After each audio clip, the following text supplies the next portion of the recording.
morning, everybody. So I'm just going to catch my breath. We're having a little technical, for those of you who don't know me, my name's Matt. Hello. If you know me, you know I'm not the most technical person in the world. And our friends Joel and Keely are away for celebrating their wedding anniversary. And they are like people who know how to get that kind of stuff done. And so when they're not here, all of a sudden we have something not working in the kids' room. So for the parents who I ran by as you were dropping off your kids, I'm normally not that crazy looking, but welcome to reunion.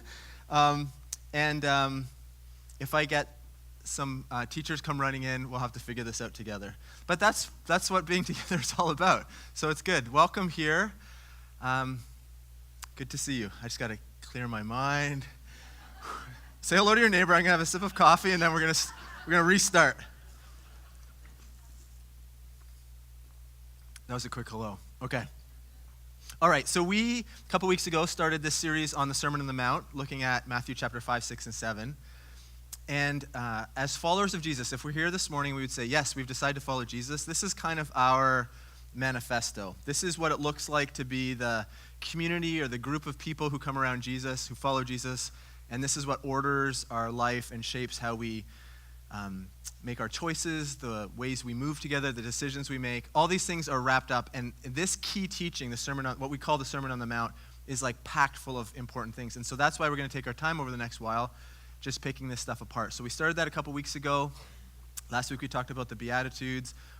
If you're familiar, it's all those blessed or blessed statements. And now we're kind of just continuing on right after that. So grab your Bibles. We're in Matthew chapter 5. As well, it's always up on the screen if you need it. There's also in apps and stuff like that. Whatever you need to get going, just grab that. That would be really, really good. But I'm going to read it, and then we're going to talk about a few things together.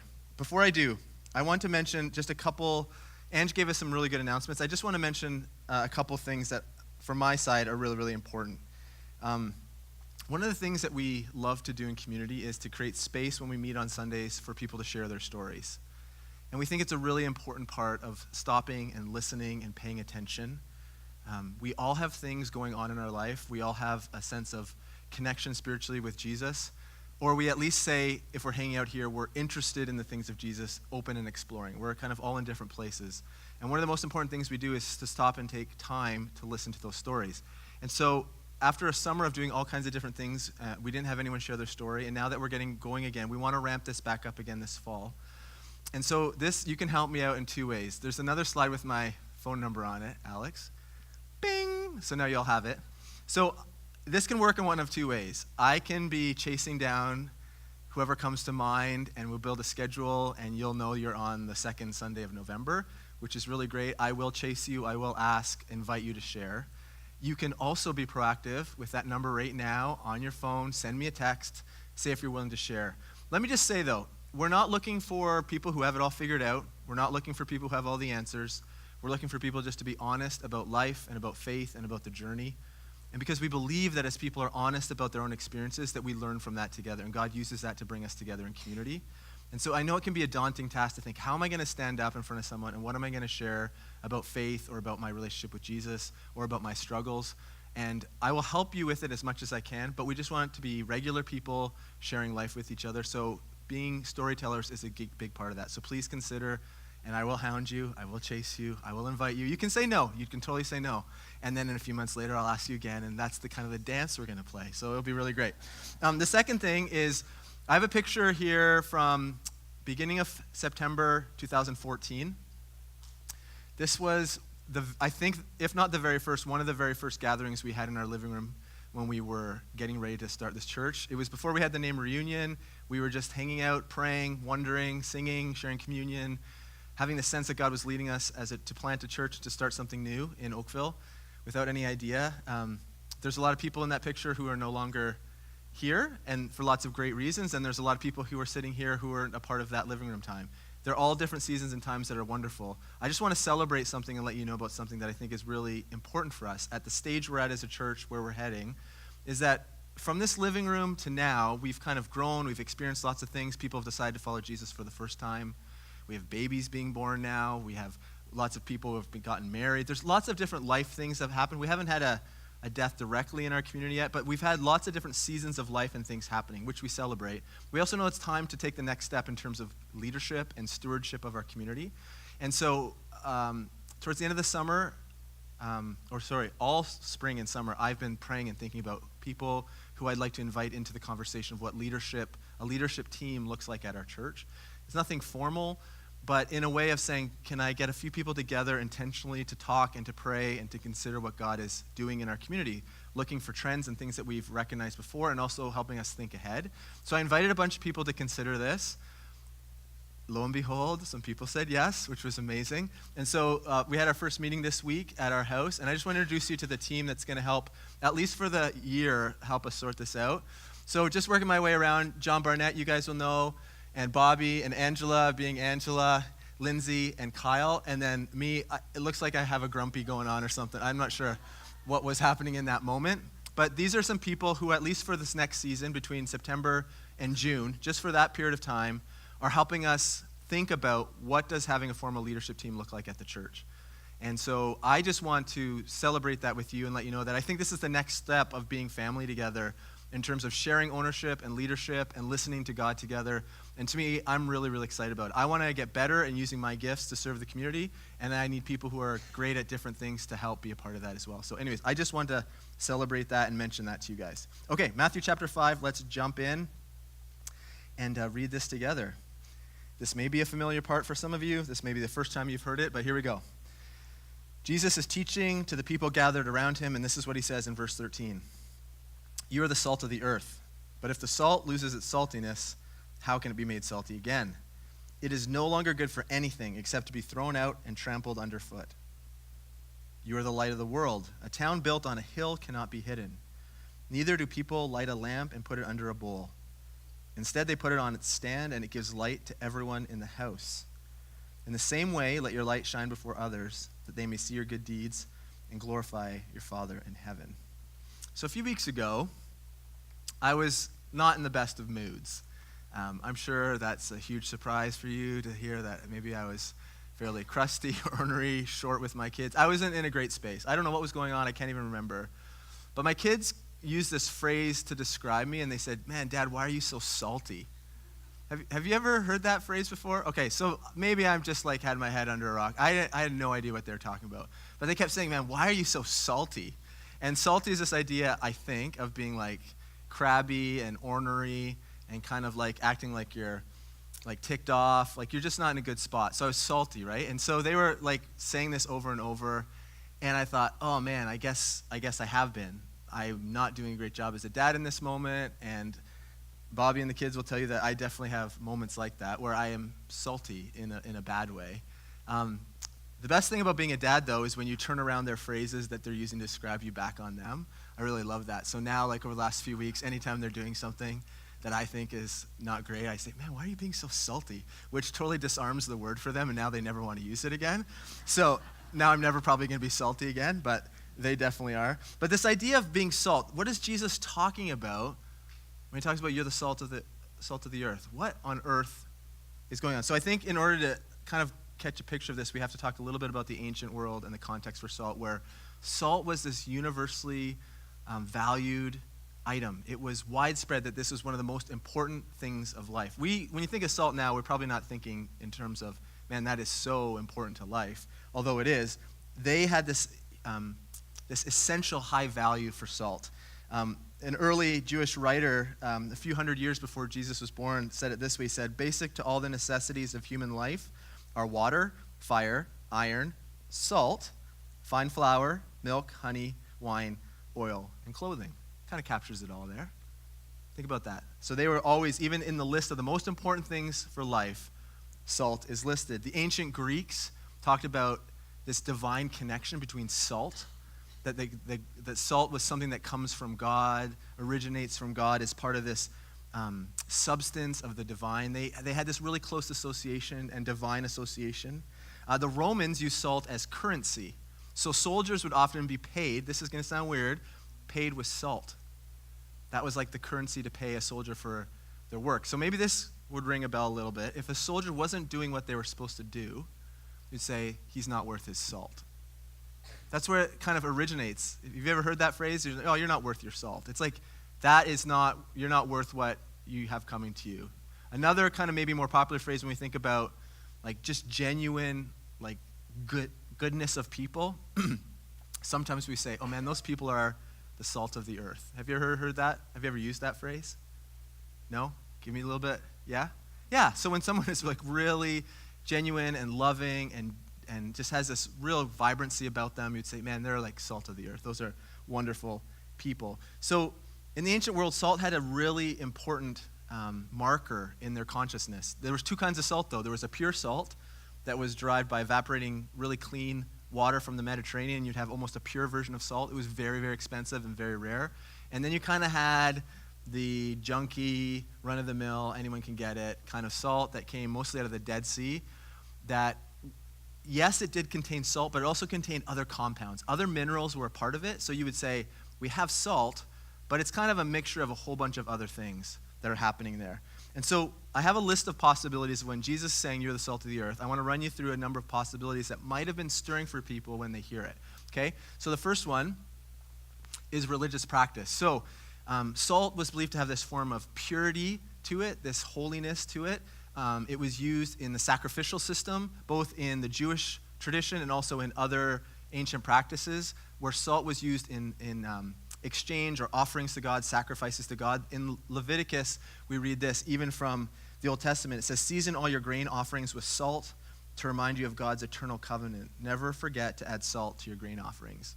So even in the practice of the Jewish people, salt had they were using salt as a way of connecting and making things right with God. It had kind of a divine religious significance. So maybe Jesus is, in essence, saying, you know, as you are the salt of the earth, you are the ones who are you are the ones who are helping people connect with God. You are these mediators of people with God, bringing these two places together. The second one is, it has a preservative quality. So, has anyone ever had a power outage and then your fridge was left sitting for a while? So, or anything like that. So we had something, I don't think it was a power outage, but we had one of those boxed freezer, like chest freezer. Thank you. Chest freezer in the garage. And I don't know what happened, but someone like kicked the cord out. It wasn't completely out of the receptacle, but enough that there was no power going to the freezer, and we didn't know about it until it's time to get like, you know, the superstore jumbo-sized box of chicken fingers or something, and then you go into it. And I remember going in, because those things, when there's not refrigeration happening, become an airtight like sauna basically. And I remember just like everything rotting, because in this day and age there was no refrigeration.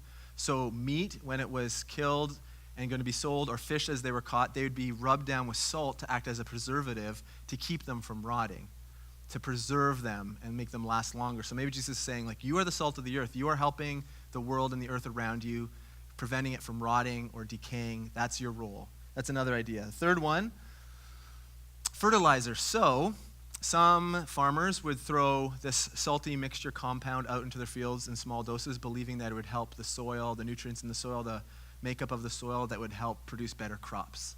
So maybe Jesus is saying, as you go out there as the salt, you're helping to bring new life and new growth. You're promoting health in the fields and among the people. Another idea.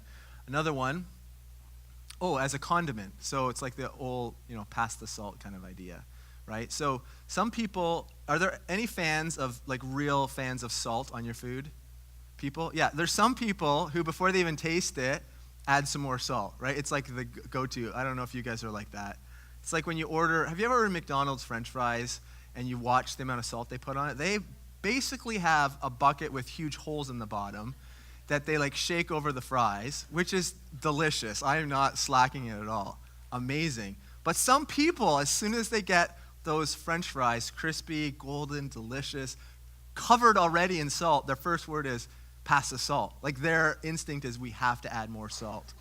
It's like, I was watching, the Food Network this week. There was a show, Cooks versus Cons.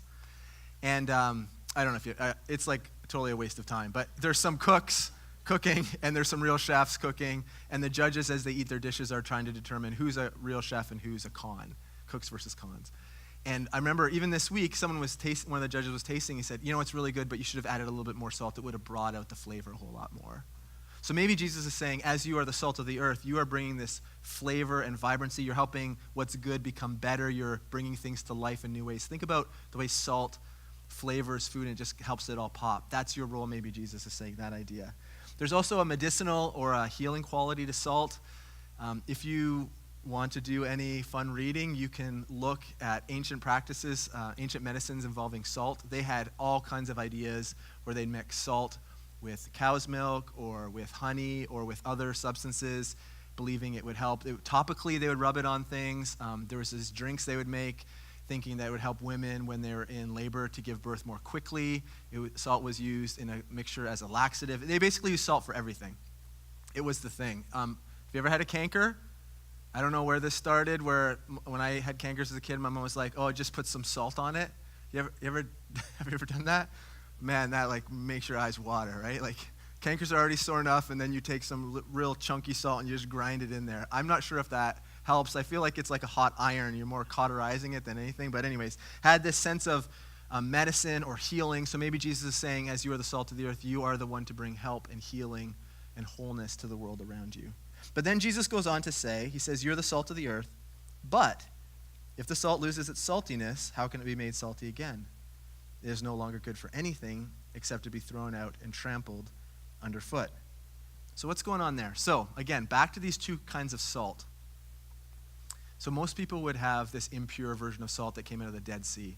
It did contain salt, but it also contained other compounds, other minerals. Gypsum was one of the compounds that would often be in this. And so farmers, like I said before, would often have these piles of salt at different places around their property so that when they were putting it out in the fields, they could just scatter it and kind of spread it around and help with their crops. But think about this. When it rains, when the rainy seasons would come, the rains would dissolve the natural good salt that was in those piles, wash it away, and what you'd be left with is still this white compoundy mineral substance, but it was no longer salt. And the compound, the mixture of the different minerals that were there would now be damaging in their form to the ground, so they were useless. So the farmers would no longer be able to use them for their farming purposes. And so what they would do is they would scatter this leftover mixture on any path that they thought, hey, that's going to be a good path, because when it came in contact with the ground and over time, it would harden and solidify. And so this leftover substance, they would just scatter on roadways. And so when Jesus is saying this, I'm sure he has in mind, like when the rain washes away the salt, all you're left with, all that's really good for is to harden these walkways, and it will just be trampled underfoot.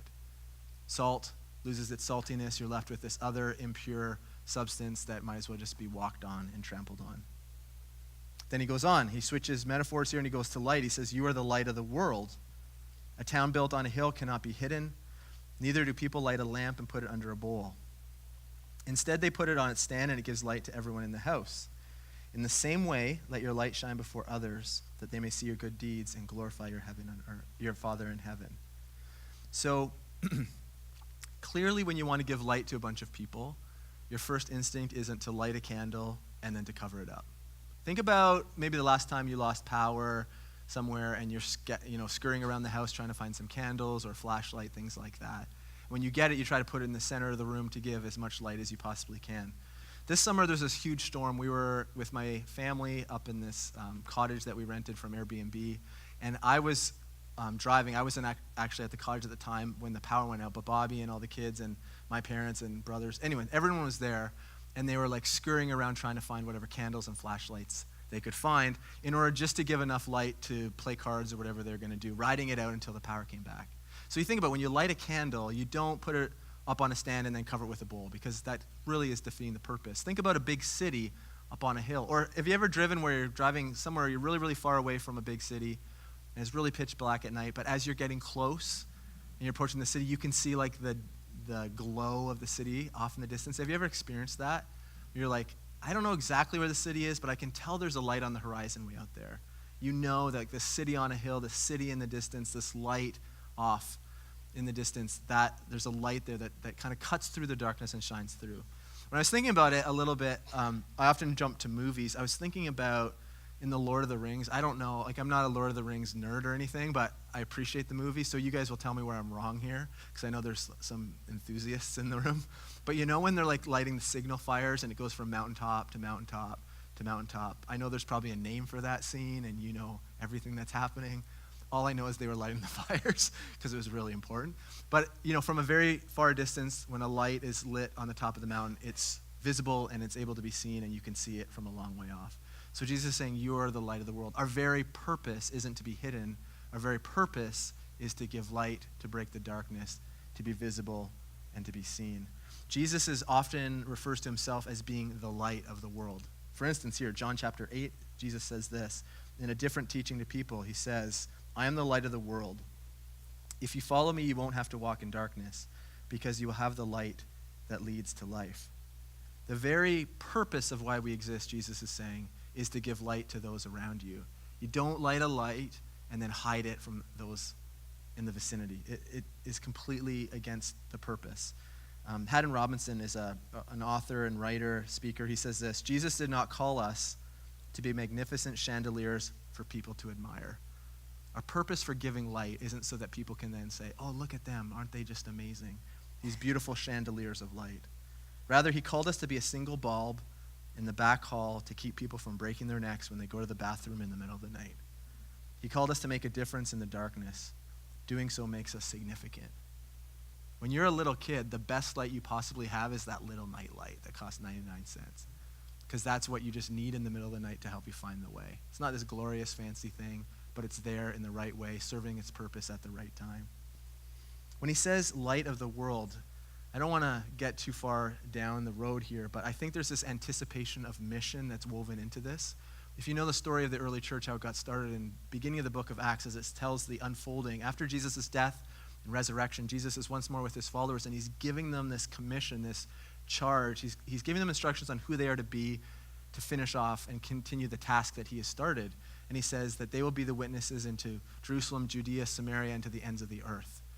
When Jesus says here, you're the light of the world, I think there's baked into this kind of future look of what's going to come, that there's this mission and this purpose that's coming to be the light to the world around you.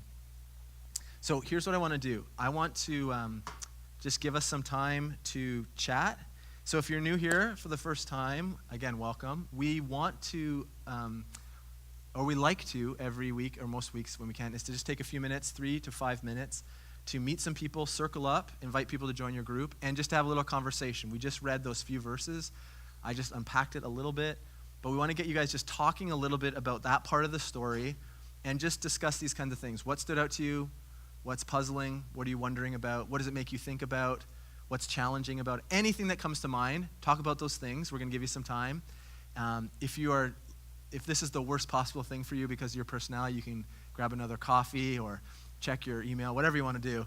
But we want to create some time for conversation, and then to also after that to listen for the things that come up. So whatever you're talking about, we'll take some time just to hear a few things and see if we have any common ideas or themes that pop out. And then I'll share some thoughts to kind of help us wrap this portion up and kind of move on with the morning. But take 3 or 4 minutes right now, chat about this stuff. You may have questions. I may have an answer. I may not. We may answer each other's questions as we share. But circle up. If you're by yourself, join a group. If you know someone by themselves, it's easier for you to invite them over for than for them to join you. So welcome, everyone, and take 3 or 4 minutes now, okay? I'll call you back together. Go for it. So when we think about salt losing its saltiness, I was a terrible student in chemistry. I feel like the last few weeks I've been telling you about how bad I was in school. I did well in some subjects, but chemistry, biology, I nailed. Physics, killed it. Maths, I was pretty good. Chemistry, terrible. I think it was the teacher. I'm going to blame the teacher. Terrible. But as I was reading on salt, sodium chloride, NaCl, is that right? Periodic table, I think that's right. I was reading this week, it's a stable compound. Salt cannot, I'm going to say too many negatives. Salt is not able to no longer be salt. It's either salt or it isn't. How's that? So if something is salt, it's salt. If it's no longer salt, it's not salt. It wasn't salt. It's a stable compound. It's a really interesting concept, I think. Let me say it this way. I think sometimes we shortchange ourselves and we choose to opt out. We choose to let go and go the easy way. There's a couple things. I started a new school program about a year and a half ago, or just over a year ago, and one of our profs was in our introduction kind of to the new program was saying, school is one of the only places, there's a few, but he's like, school is definitely one of the only places where people are okay to pay all this money and leave money on the table and just get out of it, just walk away. So either you drop out, and he's quoted some statistics on how many people start the program to who will finish in 3 years, which was not very encouraging. But he said, school's one of those places where we just want to do the least to get by and be done with, and we sell ourselves short, he was saying. He was trying to encourage us to dig in, get deep. We just walk away, we sell ourselves short. I think our faith with Jesus is also one of those areas potentially that we are okay to sell ourselves short and take the easiest way and kind of walk away. Leave chips on the table, leave the money on the table, and not really show up.